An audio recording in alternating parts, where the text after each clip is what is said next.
Seorang bocah laki-laki tiba-tiba menghilang secara misterius hanya dalam jarak 150 meter, sementara barang-barang miliknya kemudian ditemukan secara terpisah di berbagai lokasi, membentuk pola segitiga penuh teka-teki di peta. Kasus ini pun langsung menyita perhatian masyarakat dan memicu pencarian besar-besaran. Namun tak ada yang menyangka bahwa pelaku yang dicurigai, ternyata diam-diam berada di tengah tim pencarian itu sendiri. Kisah ini terjadi di kota Nantan, yang berada di wilayah tengah prefektur Kyoto, Jepang. Kota kecil ini dikelilingi pegunungan dengan hamparan hutan hijau dan sawah bertingkat, membentuk pemandangan indah bak lukisan. Namun ketika kejahatan terjadi, alam yang tenang itu justru berubah menjadi pelindung alami yang sempurna, menyembunyikan rahasia kelam jauh di dalam rimba. Hai semua, selamat datang di Zikma Story. Senang bertemu dengan kalian lagi. Pada hari Senin tanggal 23 Maret tahun 2026, musim semi di Nantan terasa begitu hangat, bunga-bunga sakura bermekaran tenang dan aroma lembutnya memenuhi udara. Bagi para siswa kelas 6 SD Sonobe Elementary, hari itu adalah momen yang sangat spesial. Ratusan murid akan mengikuti upacara kelulusan untuk menutup 6 tahun perjalanan sekolah mereka. Menurut tradisi sekolah, upacara kelulusan bukan hanya perpisahan bagi siswa kelas 6, tetapi juga menjadi simbol penyerahan tanggung jawab kepada murid kelas 5 yang ikut hadir dalam acara tersebut. Salah satunya adalah Yuki, bocah 11 tahun yang duduk di kelas 5, tentu saja sangat menantikan hari itu. Yuki tinggal bersama keluarga besarnya yang terdiri dari 4 generasi, yakni kedua orang tuanya, nenek, dan buyutnya. Sebagai anak tunggal, ia sedari kecil sudah tumbuh di bawah kasih sayang dan mendapat perhatian penuh dari seluruh keluarganya. Rumah mereka berada di pinggiran area sekolah, sekitar 9 km dari SD Sonobe. Selama ini Yuki biasanya pergi ke sekolah menggunakan bis sekolah. Karena jaraknya cukup jauh, ia sering menjadi siswa pertama yang dijemput. Itu berarti ia harus bangun sebelum pukul 7 pagi. Namun perjalanan menuju sekolah tidak singkat. Setelah dijemput, bis itu masih harus berkeliling menjemput murid lain sehingga perjalanan memakan waktu cukup lama. Demi membuat anak mereka bisa tidur lebih lama, kedua orang tuanya akhirnya sepakat untuk bergantian mengantar jemput Yuki jika ada waktu. Dengan begitu Yuki bisa mendapat tambahan hampir 1 jam waktu istirahat. Biasanya sang ibu yang lebih sering mengantar. Namun khusus pada hari upacara kelulusan itu, ayah Yuki yang kebetulan memiliki jadwal kerja lebih santai memutuskan untuk mengantarnya ke sekolah. Pukul 7:30 pagi, Yuki seperti biasa mengenakan tas sekolahnya lalu berangkat bersama sang ayah dengan mobil. Sekitar setengah jam kemudian, mereka tiba di area parkir dekat sekolah. Setelah turun dari mobil, Yuki melambaikan tangan kepada ayahnya dan berjalan sendiri menuju gedung sekolah yang hanya berjarak sekitar 150 meter. Namun siapa sangka, perjalanan singkat beberapa menit itu justru berubah menjadi jurang yang tak bisa dilalui kembali. 3,5 jam kemudian, tepat pukul 11.30 siang, upacara kelulusan resmi berakhir. Para orang tua sudah menunggu di depan gerbang sekolah untuk menjemput anak-anak mereka. Suasana di depan gerbang pun menjadi ramai dan penuh sesak ketika para siswa mulai keluar satu persatu. Namun setelah kerumunan perlahan bubar, Yuki masih belum juga terlihat. Karena Yuki tak pernah terlihat menghadiri upacara sejak pagi, pihak sekolah akhirnya menghubungi sang ibu untuk menanyakan keberadaannya. Sang guru menjelaskan bahwa karena sibuk selama acara berlangsung, ia baru sempat menelepon setelah acara selesai untuk memastikan keadaan muridnya. Namun penjelasan itu langsung membuat sang ibu terkejut. Padahal pagi tadi Yuki jelas diantar ayahnya sampai ke sekolah. Lalu, kenapa ia tidak hadir? Merasa ada sesuatu yang tidak beres. Tepat pukul 12 siang, sang ayah segera melapor ke kepolisian prefektur Kyoto. Menanggapi laporan tersebut, polisi langsung melakukan pemeriksaan awal di SD Sonobe. Ketika dimintai keterangan, murid-murid kelas 5 kompak mengatakan bahwa mereka sama sekali tidak melihat Yuki sepanjang kegiatan pagi itu. Menurut keterangan ayahnya, setelah turun di area parkir, Yuki berjalan menuju gerbang sekolah, lalu melanjutkan perjalanan ke gedung utama sekolah. Untuk mencapai gedung tersebut, ia harus melewati lapangan terbuka yang cukup luas dan nyaris tanpa penghalang, sehingga siapapun yang melintas seharusnya dapat terlihat dengan jelas dari berbagai sudut sekolah. Di bagian atas gedung sekolah sendiri sebenarnya terpasang 2 kamera pengawas sudut lebar yang dapat mencakup hampir seluruh area lapangan. Namun setelah diperiksa, rekaman pengawas sama sekali tidak menunjukkan keberadaan Yuki. Dari temuan itulah polisi mulai menyimpulkan bahwa kemungkinan sesuatu telah terjadi di antara area parkir dan gerbang sekolah. Mereka kemudian memeriksa satu persatu dashcam kendaraan yang terparkir di area sekolah selama upacara kelulusan berlangsung. Namun dari seluruh rekaman tersebut, tidak ditemukan petunjuk baru sedikit pun. Lalu, kemana Yuki pergi? Pihak kepolisian menganggap kasus ini sangat serius karena ini bukan sekadar kasus orang hilang biasa. Kesulitan terbesarnya adalah lokasi terakhir korban terlihat tidak dapat dipastikan dengan jelas, sehingga penyelidikan menjadi jauh lebih rumit. Area pencarian pun segera diperluas dari lingkungan sekolah ke wilayah sekitarnya. Lokasi SD Sonobe sendiri memang cukup terpencil, berada di kawasan pegunungan dengan kontur naik turun, dikelilingi hutan lebat dan banyak aliran sungai. Untuk keluar masuk sekolah hanya ada dua jalur utama. Jalur pertama melewati kantor polisi dan minimarket, sehingga cukup ramai dan dipenuhi kamera pengawas. Namun ada satu fakta yang menarik perhatian penyidik. Kartu transportasi milik Yuki tidak menunjukkan adanya riwayat penggunaan baru. Hal ini mengindikasikan bahwa jika ia memang meninggalkan area sekolah, kemungkinan besar ia bergerak dengan berjalan kaki. Karena itu polisi memusatkan pemeriksaan pada rekaman kamera pengawas di jalur pertama, tetapi tidak menemukan hasil apapun. Sementara jalur kedua memiliki tanjakan yang curam dan lokasinya jauh lebih sepi. Jalan ini umumnya digunakan khusus oleh kendaraan orang tua untuk antar jemput murid, dan pada pagi hari itu Yuki dan ayahnya juga melewati jalur tersebut. Melihat kondisi jalur yang terbatas dan cukup terbuka bagi kendaraan yang melintas, polisi menilai kecil kemungkinan Yuki dapat berjalan sendirian di area itu tanpa terlihat oleh siapapun. Karena minimnya bukti maupun saksi, kasus ini semakin sulit dipahami dan penuh misteri. Setelah penyelidikan di hari pertama tidak membuahkan hasil, pihak kepolisian meningkatkan skala pencarian mulai hari berikutnya. Lebih dari 500 petugas dikerahkan, termasuk anjing pelacak, untuk menyisir area sekitar SD Sonobe, mulai dari hutan pegunungan, aliran sungai, hingga bangunan kosong terdekat.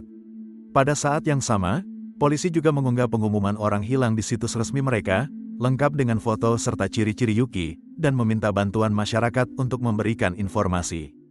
Keluarga Yuki pun ikut turun langsung membantu pencarian. Semua orang memahami bahwa 48 jam pertama dalam kasus orang hilang adalah masa paling krusial. Setiap bantuan sekecil apapun bisa menjadi kunci untuk menemukan sang anak. Untuk memudahkan proses pencarian, sang ayah menjelaskan secara rinci pakaian yang dikenakan Yuki pada hari ia menghilang.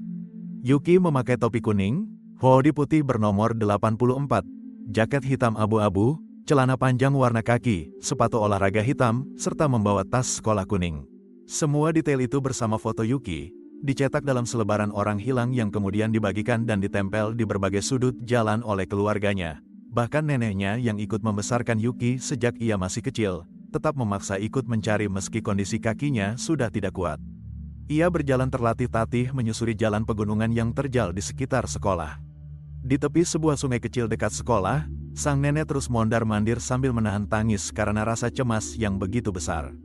Sementara ibu Yuki memberitahu polisi, bahwa pada tanggal 24 Maret, Yuki sebenarnya sudah dijadwalkan pergi berlibur ke luar negeri bersama kedua orang tuanya. Tiket pesawat dan seluruh rencana perjalanan bahkan sudah dipersiapkan. Namun tak ada yang menyangka, musibah ini terjadi tepat sehari sebelum keberangkatan mereka. Seiring pemberitaan media yang terus berlanjut, kasus hilangnya Yuki semakin menarik perhatian luas masyarakat. Ketidakjelasan keberadaan bocah itu membuat banyak orang ikut merasa cemas dan berharap ia segera ditemukan. Di mata orang-orang di sekitarnya, Yuki dikenal sebagai anak yang aktif dan ceria. Setiap pulang sekolah, ia hampir selalu datang ke tempat penitipan anak dekat sekolah dan dengan cepat akrab dengan anak-anak dari berbagai tingkatan kelas. Entah bermain petak umpet maupun permainan kelompok, Yuki selalu punya banyak teman bermain di sekelilingnya. Kini setelah kabar kehilangannya tersebar, teman-temannya pun dipenuhi rasa khawatir. Mereka hanya berharap Yuki bisa segera pulang dengan selamat dan kembali bermain bersama seperti dulu. Beberapa wartawan kemudian mendatangi area sekitar sekolah untuk melakukan peliputan langsung. Dari hasil penelusuran diketahui bahwa wilayah tersebut termasuk kawasan perlindungan satwa liar. Banyak hewan seperti babi hutan dan rakun sering muncul di sekitar sana. Artinya, jika Yuki berada terlalu lama di luar tanpa pertolongan, tingkat bahayanya akan terus meningkat. Di sisi lain, ada pula yang mulai mempertanyakan lambatnya respons wali kelas setelah mengetahui Yuki tidak hadir. Banyak yang menilai pihak sekolah seharusnya lebih cepat memberitahu keluarga agar kesempatan pencarian di jam-jam awal tidak terlewat. Menanggapi kritik tersebut, wali kelas menjelaskan bahwa sebelumnya ia menerima pesan izin dari orang tua Yuki untuk tanggal 24 Maret. Namun saat mengetahui Yuki tidak hadir pada tanggal 23, ia keliru mengingat tanggal izin tersebut sebagai hari itu, sehingga pemberitahuan kepada keluarga menjadi terlambat. Waktu terus berlalu detik demi detik. 6 hari setelah Yuki menghilang, penyelidikan akhirnya menemukan titik terang pertama. Pada tanggal 29 Maret di daerah pegunungan sekitar 3 km di barat laut SD Sonobe, keluarga yang ikut melakukan pencarian menemukan sebuah tas sekolah kuning tergeletak terbalik di belakang pagar pembatas jalan. Di dalam tas itu terdapat syal dan topi kuning, yang kemudian dipastikan milik Yuki. Namun penemuan barang tersebut bukannya memperjelas kasus, malah memunculkan lebih banyak tanda tanya.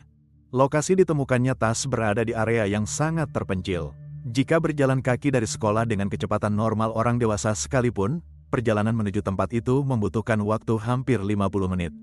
Di sepanjang jalan juga terdapat hamparan sawah luas, dan beberapa bagian bahkan tidak memiliki lampu penerangan, sehingga saat malam tiba kawasan itu akan berubah menjadi gelap gulita.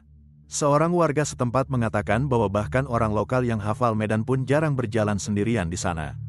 Selain itu, lokasi tersebut juga berada lebih jauh dari rumah Yuki, dengan jarak lebih dari 8 km, jauh di luar area aktivitas hariannya. Semua hal itu membuat keberadaan tas Yuki di tempat tersebut terasa sangat janggal. Keanehan lain kemudian kembali muncul. Beberapa media melaporkan bahwa dalam beberapa hari terakhir, daerah itu sempat diguyur hujan berulang kali sehingga tanah di sekitar lokasi selalu lembab. Namun permukaan tas justru terlihat kering, tanpa bekas terkena air hujan sedikit pun. Menurut keluarga yang menemukan tas itu, di tanah tidak jauh dari lokasi terdapat tumpukan daun coklat tua yang berserakan, akan tetapi tas tersebut justru berada di dekat pagar pembatas yang cukup mencolok dan mudah terlihat, berbeda dengan pola umum seseorang yang sengaja ingin menyembunyikan barang. Yang lebih janggal, area tersebut sebenarnya sudah sempat diperiksa sehari sebelumnya. Karena kondisi tas dan lokasi penemuannya terasa tidak wajar, banyak pihak mulai menduga bahwa tas itu kemungkinan baru diletakkan di sana belum lama sebelum ditemukan. Jika memang tas tersebut dipindahkan belakangan, berarti orang yang meletakkannya kemungkinan mengetahui perkembangan pencarian polisi. Namun apakah tindakan itu dilakukan untuk mengarahkan penyelidikan ke arah tertentu, polisi masih harus menunggu bukti lebih lanjut. Karena tas itu menjadi satu-satunya petunjuk yang dimiliki, sejak tanggal 29 Maret polisi langsung menggelar pencarian besar-besaran di sekitar lokasi penemuan tas. Untuk menghindari kesalahan sekecil apapun, setiap putaran pencarian selalu melibatkan personel yang berbeda. Tujuannya agar petugas tidak mengalami kelelahan visual atau terlalu terpaku pada asumsi tertentu hingga melewatkan petunjuk penting. Wilayah pencarian kemudian diperluas hingga ke kolam dan area perairan di sekitar lokasi. Polisi bahkan menggunakan perangkat bawah air tanpa awak untuk melakukan penyisiran, tetapi air danau yang dingin tetap tidak memberikan jawaban apapun. Pada tanggal 7 April, fokus penyelidikan mulai bergeser ke sekitar rumah keluarga Adachi, sebuah daerah yang sebenarnya dikenal memiliki pemandangan alam yang indah dan masih dipenuhi area pegunungan serta hutan lebat. Pada era 1980-an, kawasan itu pernah menjadi destinasi wisata populer berkat objek wisata terkenal bernama Rurikei. Namun setelah masa kejayaannya berlalu, daerah itu berubah menjadi kawasan permukiman yang sunyi dan agak terbengkalai. Di sekitar rumah keluarga Adachi, hanya sedikit bangunan yang masih dihuni. Sebagian besar rumah lainnya sudah lama kosong dan ditinggalkan, bahkan beberapa nyaris roboh karena tidak pernah dirawat. Mengingat Yuki dikenal aktif dan suka menjelajah tempat-tempat baru, polisi tidak menutup kemungkinan bahwa ia tersesat dan tanpa sengaja masuk ke salah satu bangunan kosong tersebut. Sekitar 60 petugas diterjunkan untuk melakukan pencarian menggunakan skop dan alat pendeteksi panas, namun hasilnya tetap nihil. Keadaan semakin diperburuk oleh hujan yang terus turun di wilayah itu. Tanah berubah menjadi lumpur tebal, membuat proses pencarian menjadi jauh lebih sulit. Semakin lama Yuki menghilang, suasana cemas mulai menyebar ke seluruh lingkungan sekitar. Banyak warga yang memiliki anak seusia Yuki mulai merasa ketakutan. Mereka khawatir ancaman yang belum terlihat itu bisa saja membahayakan anak-anak lain juga. Tanggal 8 April tahun 2026, SD Sonobe menggelar upacara pembukaan semester baru. Sebagai respons atas insiden tersebut, pihak sekolah menerapkan sistem berangkat dan pulang bersama.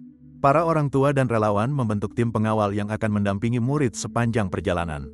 Polisi juga meningkatkan patroli di sekitar sekolah dan menempatkan petugas khusus di depan gerbang sekolah.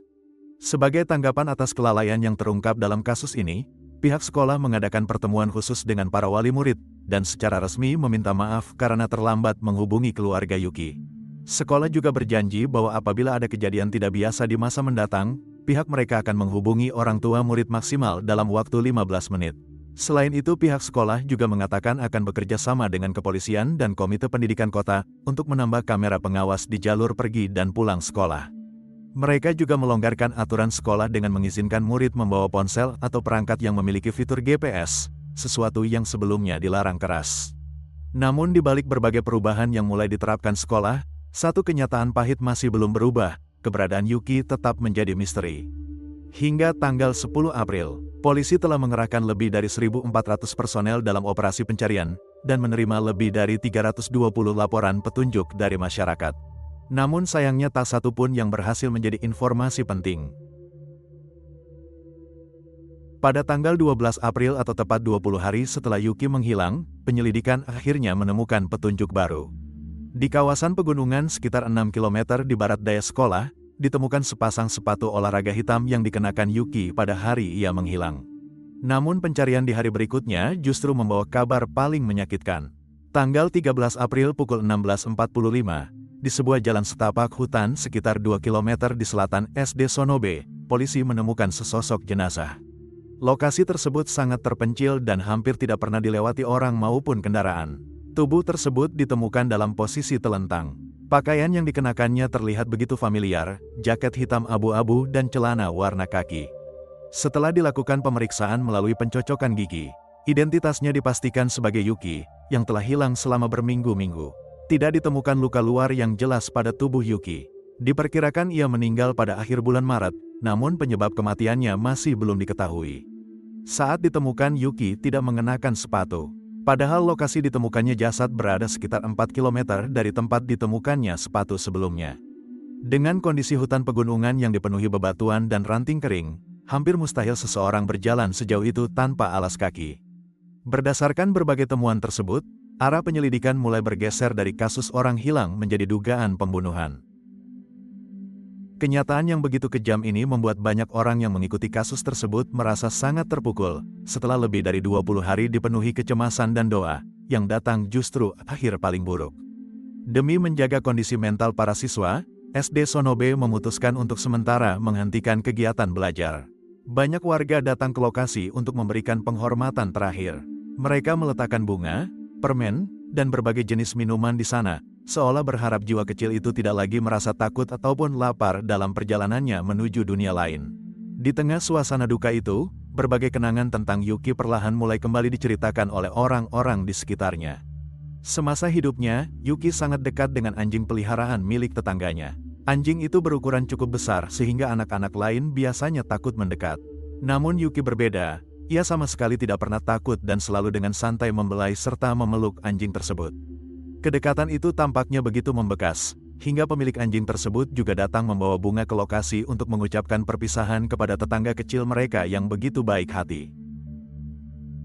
Jika dilihat dari garis waktu dan lokasi penemuan barang-barang milik Yuki, baik tas sekolah, sepatu, dan jasadnya ditemukan di 3 tempat berbeda yang saling berjauhan. Bila ditandai di peta, ketiganya bahkan membentuk pola segitiga yang terasa sangat aneh. Karena itulah, muncul dugaan bahwa pelaku bukan hanya mengetahui rutinitas keluarga Adachi, tetapi juga sangat mengenal wilayah tersebut. Area pergerakannya diduga sangat berkaitan dengan lingkungan tempat tinggal keluarga Yuki. Faktanya, sejak awal penyelidikan, polisi sebenarnya sudah memiliki sosok yang dicurigai, yaitu ayah Yuki sendiri, Adachi. Yang perlu diketahui, Adachi ternyata bukan ayah kandung Yuki. Kecurigaan terhadap dirinya juga bukan muncul tanpa alasan, melainkan berdasarkan hasil pencocokan berbagai kesaksian dan bukti. Penyelidikan menemukan bahwa pada tanggal 23 Maret bahkan sebelum wali kelas menelepon menanyakan ketidakhadiran Yuki, Adachi sudah lebih dulu menghubungi polisi dan melaporkan bahwa anaknya hilang. Lalu setelah menerima telepon dari pihak sekolah, ia kembali menghubungi polisi untuk membuat laporan resmi. Yang menarik, ia seolah melewati seluruh tahap pencarian atau pengecekan terlebih dahulu dan langsung menganggap kejadian itu sebagai kasus orang hilang.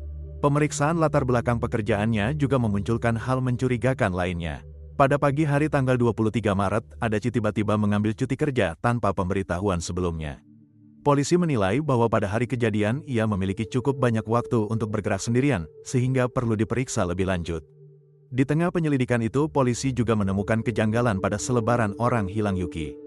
Foto pakaian yang dikenakan Yuki pada hari menghilang semuanya disediakan oleh Adachi. Foto tersebut bukan hanya memperlihatkan seluruh set pakaian dengan jelas, tetapi bahkan menampilkan detail close-up pada beberapa bagian tertentu. Seorang pemilik toko kue mengingat bahwa pada tanggal 31 Maret atau 8 hari setelah Yuki menghilang, Adachi datang meminta izin menempelkan poster orang hilang di tokonya. Meski berbicara dengan sopan dan tenang, ekspresi Adachi disebut terlihat muram dan tidak menunjukkan kepanikan ataupun rasa tergesa-gesa sedikitpun. Beberapa pegawai toko lain juga memberikan kesan serupa. Mereka merasa ada aura muram yang sulit dijelaskan terpancar dari dirinya. Sementara dari sisi barang bukti, dashcam di mobil Adachi menunjukkan bahwa pada hari kejadian ia memang sempat tiba di sekolah. Namun rekaman pada beberapa waktu penting justru hilang, sehingga polisi menduga ada upaya untuk mengganggu penyelidikan dan menyembunyikan kebenaran. Hal itu menjadi salah satu petunjuk penting bagi polisi, karena selama proses pencarian berlangsung, Adachi selalu berada di sekitar lokasi dan mengetahui perkembangan penyelidikan secara langsung. Dugaan itu juga menjelaskan kenapa tas Yuki bisa muncul di area yang sebenarnya sudah diperiksa polisi sebelumnya. Meski banyak petunjuk mulai mengarah kepadanya, polisi masih membutuhkan bukti lebih kuat sebelum melakukan penangkapan. 2 hari setelah jasad Yuki ditemukan, tepatnya pada tanggal 15 April tahun 2026, polisi memanggil seluruh anggota keluarga Yuki dengan alasan pemeriksaan lingkungan tempat tinggal. Sebagai orang yang secara resmi terakhir kali bersama Yuki, Adachi awalnya bersikap kooperatif dan mengatakan siap membantu penyelidikan sepenuhnya. Ia mengaku tidak melihat orang ataupun kendaraan mencurigakan saat mengantar Yuki ke sekolah pada hari kejadian, dan menduga kasus itu adalah penculikan mendadak. Namun ketika polisi mulai membeberkan berbagai kejanggalan satu persatu, ketenangannya perlahan runtuh, ekspresinya mulai berubah dan terlihat gelisah. Akhirnya, Adachi menundukkan kepala dan mengaku bahwa dirinya memang terlibat dalam kasus tersebut. Ia berkata, "Tidak diragukan lagi, semua ini adalah perbuatanku." Pengakuannya mengungkap bahwa cerita sebelumnya tentang Yuki turun di area parkir sekolah ternyata bohong. Faktanya, setelah tiba di parkiran sekolah, Adachi sama sekali tidak berhenti, ia justru memutar balik mobil menuju toilet umum di dekat sana. Di tempat itulah ia menghabisi nyawa Yuki. Setelah melakukan kejahatan tersebut, Adachi memasukkan jasad Yuki ke bagasi mobil, lalu pulang ke rumah seolah tidak terjadi apapun. Keesokan harinya, ia berpura-pura ikut membantu pencarian untuk mengalihkan kecurigaan. Dalam proses itu ia diketahui memindahkan jasad Yuki hingga 4 kali. Jika mengingat kembali masa-masa awal pencarian, akting Adachi memang hampir berhasil menipu semua orang. Bahkan di lokasi pencarian, ia sempat berada di sana dan berinteraksi dengan para petugas. Ia berulang kali berterima kasih kepada polisi yang terlihat kelelahan, serta mengatakan bahwa dirinya sangat menghargai bantuan mereka. Sikap itu membuat banyak orang merasa iba kepadanya. Namun teknologi akhirnya membantu polisi menemukan bukti penting. Setelah memulihkan riwayat pencarian di ponselnya, polisi menemukan bahwa sebelum kejadian, Adachi sempat mencari cara menghapus data dashcam mobil. Temuan itu semakin memperkuat dugaan bahwa ia sengaja menghambat penyelidikan. Namun yang paling memberatkan, dalam riwayat pencarian tersebut juga ditemukan kata kunci seperti cara menangani jasad. Seluruh petunjuk akhirnya saling terhubung dan mengarah langsung kepadanya. Pada tanggal 16 April pukul 12.32 siang, polisi resmi menangkap Adachi dan membentuk tim investigasi khusus, dengan fokus penyelidikan pada dugaan pembuangan jasad, guna mengungkap seluruh kronologi kasus tersebut. Di saat yang sama, polisi juga melakukan penggeledahan besar-besaran di rumah keluarga dan mobil milik Adachi. Sekitar 30 barang terkait disita, termasuk pakaian dan berbagai perlengkapan pribadi lainnya. Karena kasus ini masih dalam tahap penyelidikan, hingga video ini dibuat masih banyak detail yang belum dipublikasikan. Gambaran kejadian sejauh ini hanya bisa disusun dari berbagai potongan informasi yang telah terungkap ke publik. Menurut hasil penyelidikan, Adachi yang berusia 37 tahun memiliki penampilan biasa dan kesan pendiam serta kaku. Ia termasuk tipe orang yang mudah tenggelam di tengah keramaian dan nyaris tidak menarik perhatian siapapun. Teman masa kecilnya mengenang bahwa Adachi dulunya adalah anak yang sangat lembut, ia bahkan tidak tega membunuh serangga, hampir tidak ada orang yang pernah memberikan penilaian buruk tentang dirinya. Meski terlihat tertutup, sebenarnya Adachi memiliki kemampuan bersosialisasi yang cukup baik. Saat SMP, ia dikenal aktif di sekolah, pandai bergaul, dan mampu membuat orang lain merasa nyaman. Ia bahkan pernah menjadi salah satu kandidat kuat ketua OSIS. Saat kasus terjadi, Adachi bekerja di sebuah perusahaan manufaktur peralatan elektronik. Menurut beberapa rekan kerjanya, ia dikenal serius dalam bekerja, rendah hati, dan tidak suka mencari perhatian. Selama bertahun-tahun bekerja di sana, ia hampir tidak pernah terlibat konflik maupun mengeluhkan pekerjaannya. Namun ada satu hal mencurigakan yang menarik perhatian polisi. 4 hari sebelum kejadian, sebenarnya Adachi dijadwalkan melakukan perjalanan dinas. Akan tetapi menjelang keberangkatan, ia tiba-tiba mengambil cuti dengan alasan terkena virus dan merasa tidak enak badan. Seiring penyelidikan yang semakin mendalam, terungkap pula sisi lain kehidupan Adachi. Hubungannya dengan keluarganya sendiri terbilang renggang, ia jarang pulang mengunjungi orang tuanya. Bahkan saat acara penting atau pertemuan keluarga, ia biasanya lebih banyak diam. Selain itu Adachi juga pernah mengalami kegagalan dalam pernikahan sebelumnya, yang berakhir dengan keputusannya untuk melepaskan hak asuh anak kandungnya sendiri. Tak lama setelah itu ia bertemu Ibu Yuki, yang bekerja di perusahaan yang sama dengannya. Baru 4 bulan sebelum kejadian, mereka resmi menikah, dan ia menjadi ayah tiri dari Adachi. Setelah itu ia pindah ke rumah milik pihak perempuan yang berada di kota Nantan.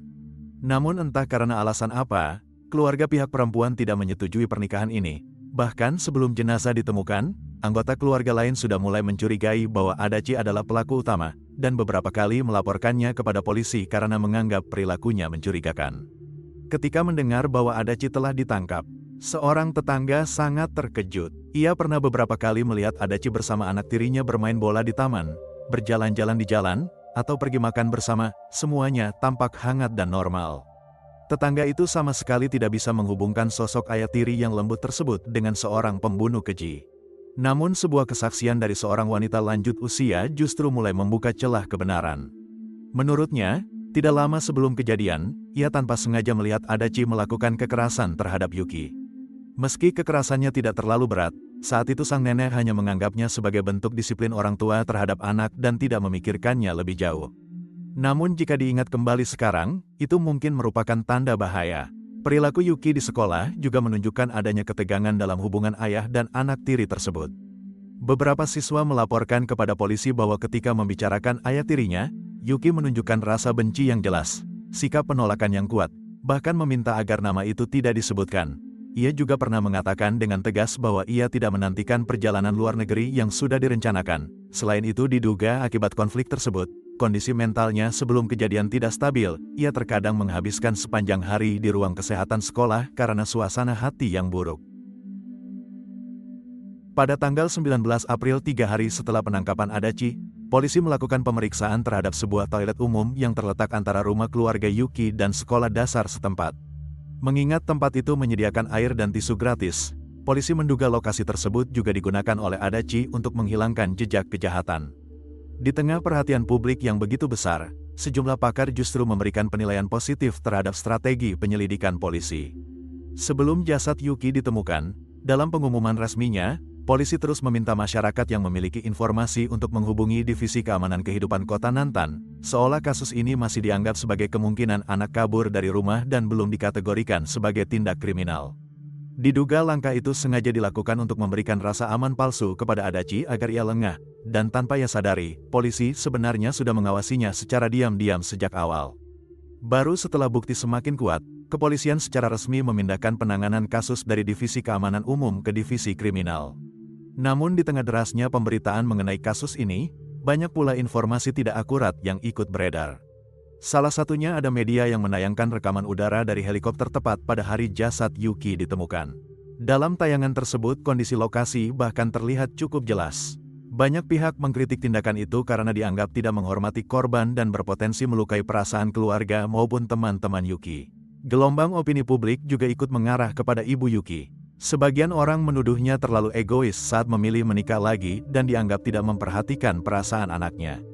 Ada juga yang menilai ia kurang peka karena tidak mampu melihat sifat asli suaminya maupun menyadari perilaku aneh pria itu setelah kejadian.